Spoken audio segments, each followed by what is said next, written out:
हमारे एक भाई हैं जिनकी कहानी हमारे मेल पे आई थी, और आपके साथ भी अगर कोई हॉरर एक्सपीरियंस हुआ है तो आप हमें डायरेक्टली कमेंट सेक्शन के माध्यम से अपनी स्टोरी भेज सकते हैं और मैं वो स्टोरी कवर करके अपने चैनल पे सुनाऊंगा।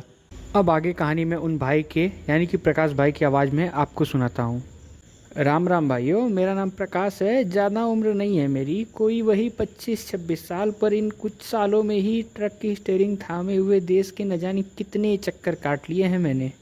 लोग कहते हैं कि ये ड्राइवरी वाली लाइन बूढ़े लोगों का काम है, जिन्हें तजुर्बा हो, पर मुझे रफ्तार पसंद है, नई सड़क नापना पसंद है। मैं किसी चीज़ से नहीं डरता, कम से कम मुझे तो यही लगता था। आज मैं आपको अपनी किसी भूतिया प्रेत की सुनी सुनाई कहानी नहीं, बल्कि वो वाक़या सुनाने जा रहा हूँ जो मेरी रूह में बस गया है। एक ऐसा सफ़र जिसने मुझे मेरी हिम्मत, मेरा गुरूर, सब कुछ छीन लिया। ये कहानी है छत्तीसगढ़ के उन जंगलों की जहाँ दिन में भी सूरज की रोशनी ज़मीन तक नहीं पहुँच पाती, और रात तो छोड़ ही दीजिए, इतना अंधेरा कि अपना हाथ भी खुद को नहीं दिखता। ये पिछले साल करीब मानसून की बात है। मुझे रायपुर की एक फैक्ट्री से मशीन के पुर्जे का माल उठाकर जगदपुर के पास एक नए बने प्लांट तक पहुंचाना था। माल एक बड़े से सीलबंद कंटेनर में था। मुझे सख्त हिदायत दी गई थी उन दिनों कि कनिस्टर में किसी हाल से खोजी खाजी मत करना, यानी कि उसको खोलना मत। नॉर्मल हाईवे से होकर जाता था, पर उसमें वक्त बहुत लगता था। ट्रांसपोर्ट के मैनेजर ने मुझसे एक शॉर्टकट के बारे में बताया, एक पुराना रास्ता जो सीधे जंगलों के बीच से होकर गुजरता था। उन्होंने कहा, यार प्रकाश, तू जवान लड़का है, गाड़ी भी नहीं है, रात रात में निकल जाएगा, सुबह तक माल डिलीवरी हो जाएगी, तेरा डीजल भी बच जाएगा और तेरा टाइम भी, और उस टाइम में तू और पैसे और दूसरे काम कर लियो। अब मैं भी जवान लड़का था, मैंने भी जोश जोश में आकर हाँ कह दिया। सोचा जंगल ही तो है, कौन सा शेर चीता खा जाएगा। रात के करीब 10 बजे मैंने सफ़र शुरू किया। शहर पीछे छूटा और मैं सुनसान जंगली रास्ते पार कर रहा था। सड़क कच्ची पक्की थी और दोनों तरफ सिर्फ पेड़ ही पेड़ थे, इतने घने कि आसमान भी ठीक से नज़र नहीं आ रहा था। शुरू का 1-1.5 घंटा सब ठीक रहा। मैं गाने सुनते हुए अपनी मस्ती में चला जा रहा था। तभी मुझे कैबिन के अंदर से एक अजीब सी महक महसूस हुई, बहुत हल्की, भीनी भीनी सी, जैसे चंदन और चमेली के फूलों को मिला दिया गया हो। बड़ी मीठी और अच्छी खुशबू थी। मैंने सोचा जंगल है, किसी जंगली फूल की महक होगी। मैंने शीशा नीचे करके बाहर झाँका, पर बाहर तो सिर्फ मिट्टी और नमी की गंध थी। वो महक बंद कैबिन के अंदर से आ रही थी, थोड़ी देर रही और फिर गायब हो गई। इसके करीब आधे घंटे बाद एक और अजीब सी चीज हुई। रेडियो पर गाना चल रहा था और अचानक गाने के बीच में से मुझे किसी बच्चे की हंसने और खिलखिलाने की आवाज़ सुनाई दी, बहुत हल्की सी, खिल खिल खिल। मैंने सोचा रेडियो का सिग्नल खराब हो गया, किसी पास के गांव से आवाज़ पकड़ रहा होगा। मैंने चैनल बदला, पर थोड़ी देर बाद उस चैनल पर भी वही हुआ। मैंने तंग आकर रेडियो ही बंद कर दिया। अब कैबिन में सिर्फ इंजन की आवाज़ थी और बाहर झिंगुरों की। पर वो हंसी, वो अब भी मेरे कानों में गूंज रही थी।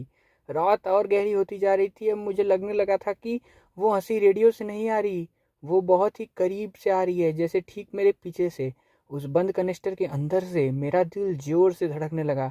ये कैसे हो सकता है? कनिस्टर तो फैक्ट्री से सील हुआ था और उसमें मशीन के पुर्जे के अलावा कुछ भी नहीं है। मैंने खुद को समझाया कि ये मेरा वहम है, अकेलेपन और जंगल के माहौल का असर है, पर मैं खुद को समझा नहीं पा रहा था। मैंने एक छोटी सी खुली जगह देखकर ट्रक रोक दिया। मैंने फैसला किया कि मैं एक बार कंटेनर खोल के खुद ही चेक करूंगा। मैंने टॉर्च जलाई और कंटेनर के पास गया। सील वैसी की वैसी ही थी जैसी फैक्ट्री से लग के आई थी, मजबूत और बिना किसी छेड़छाड़ के थी। मैंने कनिस्टर के बाहर थपथपाया। अंदर से किसी लोहे के टकराने जैसी भारी आवाज़ आई। कोई बच्चा या कोई और अंदर हो, ऐसा कोई संकेत मुझे नहीं मिला। मुझे थोड़ी तसल्ली हुई। मैं वापस कैबिन की तरफ मुड़ा और जैसे ही मैंने दरवाज़ा खोलने के लिए हाथ बढ़ाया, मेरी नज़र शीशे पर पड़ी। पैसेंजर साइड वाली खिड़की पर अंदर की तरफ से एक छोटे से बच्चे का हाथ का कीचड़ सना हुआ पंजा छपा हुआ था। पैरों तले जमीन खिसक गई। अंदर से ये कैसे हो सकता है?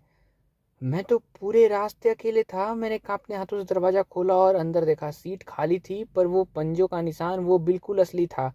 अब मेरे अंदर का सारा डर बाहर आ चुका था। मैंने बिना कुछ सोचे समझे ट्रक स्टार्ट किया और उस अंधाधुंध भगाने लगा।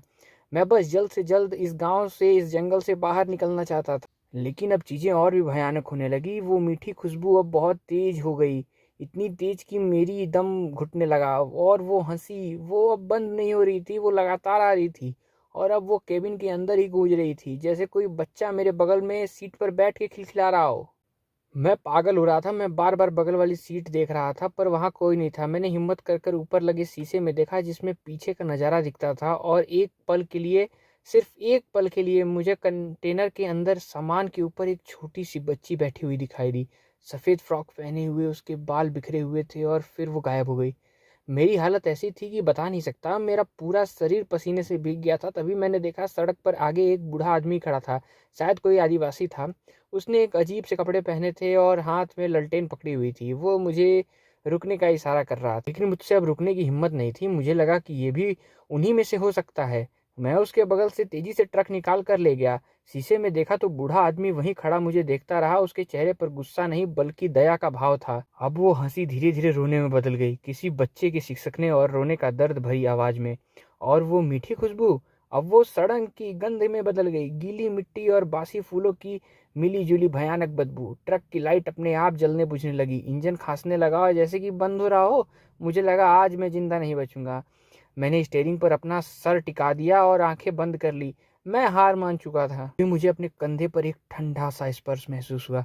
मैंने डरते डरते आंखें खोली और बगल वाली सीट की तरफ देखा। वो वहां बैठी थी, वही छोटी सी बच्ची सफेद फ्रॉक में। उसका चेहरा चांद की हल्की रोशनी में दिख रहा था। वो बहुत मासूम थी पर उसकी आंखें बहुत ज्यादा उदास। वो रो रही थी।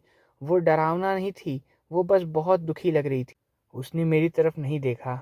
उसने अपनी छोटी सी उंगली से सामने की तरफ इशारा किया। मैंने उस तरफ देखा। मुझे दूर तक टिमटिमाती हुई बत्तियां नजर आ रही थी, कोई कस्बा या गांव पा। जैसे ही मैंने ट्रक को उस गांव की तरफ मोड़ा, सब कुछ सामान्य होने लगा। रोने की आवाज बंद हो गई, बदबू चली गई, ट्रक का इंजन फिर ठीक हो गया।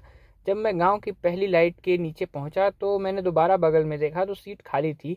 उस गांव में प्लांट का इंतजार कर रही थी। वो मेरी हालत देखकर घबरा गया। मैंने उससे कांपती आवाज में पूछा, इस कंटेनर में क्या है? फोरमैन ने एक लंबी सांस ली और जो बताया उससे सुनकर मेरी दुनिया ही उजड़ गई। उसने बताया कि कंटेनर में मशीन के पुर्जे नहीं, इसमें प्लांट के मालिक की बेटी की लाश थी। कुछ साल पहले इसी जंगल में एक हादसे में उसकी मौत हो गई थी। मालिक बहुत अंधविश्वासी था। किसी तांत्रिक ने उसे कहा था कि उसकी बेटी को कुल देवी के पास नहीं दफनाया तो उसका वंश आगे नहीं बढ़ेगा। इसीलिए वो चुपचाप बिना किसी को बताए अपनी बेटी के अवशेषों को इस रास्ते से अपनी पुश्तैनी गांव ले जा रहा था। वो मीठी खुशबू वो उस चंदन की लड़की बक्से की थी जिसमें उस बच्ची के अवशेष रखे थे। वो हंसी, वो रोना, वो सब उस मासूम की आत्मा का, जो शायद बस अपनी माँ के पास जाना चाहती थी, न किसी अनजान जगह पर दफन होना। मैंने उस रात ट्रक वहीं छोड़ दिया। मैंने अपनी चाबियां फोरमैन को दी और कहा, मैं ये नौकरी नहीं कर सकता। मैं अगली सुबह बस पकड़कर अपने घर लौट जाऊंगा। मुझे उस नौकरी के पैसे कभी नहीं मिले और मुझे चाहिए भी नहीं थे। आज भी जब मैं रात में अकेले होता हूँ तो मुझे वो चंदन की मीठी खुशबू और उस बच्ची की रोने की आवाज़ सुनाई देती है। लोग कहते हैं भूत प्रेत डराते हैं, नुकसान पहुंचाते हैं, पर उस रात मैंने सीखा कि सबसे ज़्यादा डरावने वो नहीं होते आपको मारना चाहते हैं। सबसे ज़्यादा डरावने वो होते हैं जो आपको कभी न खत्म होने वाले दुख का हिस्सा बना लेते हैं। ये थी हमारे भाई की कहानी। अगर आपके साथ भी ऐसी कोई कहानी हो तो आप उसको हमारे साथ शेयर कर सकते हैं। उसको हम अपने चैनल के माध्यम से आप तक पहुंचाने का प्रयास करेंगे।